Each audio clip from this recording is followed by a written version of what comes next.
The gym might actually be making you weaker after 50. I know that sounds backwards, but stay with me. The machines, the programs, the pushing through joint pain, none of it targets what's actually breaking down in your body after 50. Muscle loss, spinal compression, a grip that's quietly fading every year. The gym hides these problems. It doesn't fix them. I quit 2 years ago, and these 3 moves gave me back more strength, more mobility, and more energy than any gym routine ever did. Here's exactly what you're getting today. 3 moves, no gym, no machines, that directly target the specific ways men's bodies decline after 50. And I'm going to tell you why each one works, not just that it does. You'll walk away with a 10-minute routine you can start today. The first move is called the dead hang. Grab a bar. A door frame bar costs about $10. Hang from it, arms straight, feet off the ground. That's the whole movement. Here's why this matters more than almost anything else you can do. From your mid-40s, your spine starts to compress, your shoulders round forward, and your grip quietly, gradually weakens. Research shows grip strength at midlife is one of the strongest predictors of how well your body functions as you age. Not how much you bench, your grip. The dead hang works on all 3 at once. It decompresses the spine, it opens up the shoulder joint, and it rebuilds grip strength through the tendons, which is slower than muscle but far more lasting. Start with 5 seconds. I mean that seriously. Even fit men are humbled on day 1. Add 2 or 3 seconds each week. Within a month, your shoulders will feel different. Your posture will look different. But the next move is where most men check out early, and it's the one that does the most for your heart and your ability to move like you used to.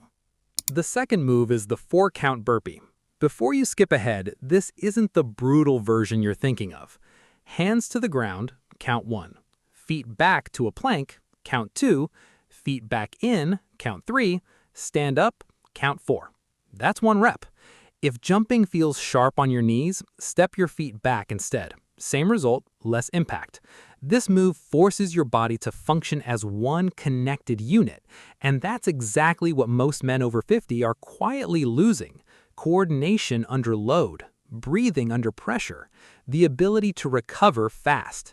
Studies show compound full-body movements like this improve cardiovascular efficiency and neuromuscular coordination faster than isolated gym exercises in men over 50. 3 to 5 reps. Rest, repeat. Your heart rate will surprise you. Now, here's the part that surprised me most about this whole routine. The last one is called the farmer's walk, and when I first came across it, I'll be honest, I didn't take it seriously. Pick up 2 weights, dumbbells, water jugs, packed grocery bags, anything with a handle. Stand tall. Walk for 30 seconds. This looks embarrassingly simple, but it's the closest thing to real-life functional strength you can actually train. Every time you carry luggage, move something heavy around the house, or lift without having to think about it, you're using exactly what this builds. Core, traps, forearms, every stabilizer in your body, all working together under load. Short steps, shoulders back, breathe normally. If your posture starts to break down, the weight is too heavy. Drop it. Control is everything here. So there it is. 3 moves, no gym required. The dead hang rebuilds your grip and decompresses your spine. The 4-count burpee brings your heart and coordination back online. The farmer's walk keeps you strong in the ways that actually matter every single day. 10 minutes. That's all this takes to start. Tell me in the comments, which of these 3 do you think is going to challenge you the most? I'm genuinely curious where most men struggle first. And if you want to pair this with something, watch my video on rebuilding mobility after 50. It's the exact complement to this routine, and it'll sort out the joints this one works around. If straightforward, no-nonsense strength training for men over 50 is what you're looking for, subscribe, because that's all we do here.